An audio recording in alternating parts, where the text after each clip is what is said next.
ভিডিওটা শেষ পর্যন্ত না দেখলে বুঝবেন না এর ভিতরে কত রকমের জিনিস অ্যাড করা আছে। তো আসসালামু আলাইকুম, সবাইকে পবিত্র মাহে রমজানের শুভেচ্ছা। দেখতে দেখতে কিন্তু একটা রমজান, একটা রোজা শেষ হয়ে গেল কিন্তু আমাদের জীবন থেকে।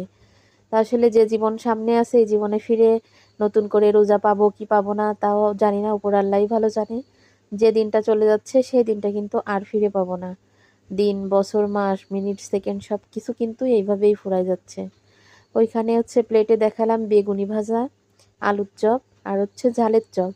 পেঁয়াজু বানায়নি, পেঁয়াজুটা আমার ঘরের কেউ পছন্দ করে না, আমিও করি না, আমার ছেলেরাও পছন্দ করে না। তো এইখানে 2 জন মানুষের জন্য অল্প অল্প করে বানাইছি। হুজুর তো মাদ্রাসায় ইফতারি করবে, বড় ছেলে দোকানে ইফতারি করবে, আর ছোট ছেলে আর আমার জন্য এই। আর সব ঘরে ঘরে কিন্তু আমাদের যারা সব ঘরে ঘরেই কিন্তু আমরা বাসায় ইফতারি বানাই। আমরা কিন্তু ইফতারি কিনে আমরা খাই না কখনো, আমরা সবসময় বাসায় বানাই।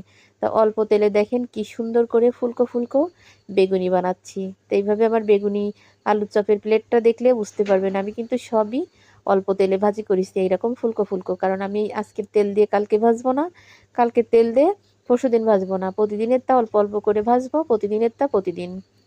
তো এইখানে হচ্ছে 2 মা আর ছেলের জন্য ইফতারি গোছাইছি। আসলে মনটা এতটাই খারাপ, যদি ছোট ছেলেটা রোজা না রাখতো তাহলে হয়তো কিছুই বানাতাম না। প্রথম দিন হলে কি হয়েছে, কারণ বাসার পাশে হচ্ছে মরাবাড়ি আর আমাদের হচ্ছে তার পাশেই বাড়ি। বিশ্বাস করেন ভিতরটা যেন ফেটে একদম শুধু কান্না আসতেছে। ছোট ছোট 2টা বাচ্চা আছে। আল্লাহ সবাইকে বলি এই রমজান মাসের উসিলায় সবাইকে আল্লাহ হিদায়াত দান করুক, সবাইকে নেক হায়াত দান করুক। যতদিন যে বেঁচে থাকবে সুন্দরভাবে যেন তারা বেঁচে থাকে। এখানে হচ্ছে আমি ফালুদা বানানোর জন্য সাবু সেদ্ধ করে ডিপে রেখে দিচ্ছি।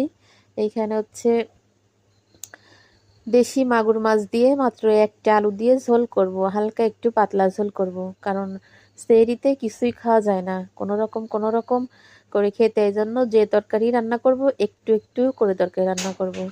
সুন্দর করে আমি কিন্তু মশলাটা কষাই নিলাম, নিয়ে যে এখানে 5 পিস মাগুর মাছ আছে।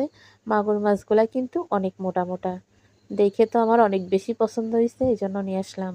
আর রোজার মাসে রোজা থেকে জ্যান্ত মাছ ছাড়া আর এমনি সামুদ্রিক মাছ আমাদের তো অনেক কম খাওয়া হয়, দেখেনি তো আপনারা ভিডিওতে, কম খাওয়া হয় বেশি। এই মানে দেশি মাছগুলা বেশি খাওয়া হয়। তো এখানে মাত্র একটা আলু দিছি, আর একটু পানি দেব। মাছ আর কষায় উঠায় রাখবো না, এই একটা মাগুর মাছের ঝোল করব। আর হচ্ছে এখানে 2 পিস মাছ, পাবদা মাছ কেটে দিছি। তা দেখেন কত বড় বড় মাঝখান দিয়ে 2 পিস কেটে দিছি, তাই এত বড় বড় হয়েছে। মনে হয় 1 পিস মাছও বানানো যেত। এখানে এই যে বেশ বেশ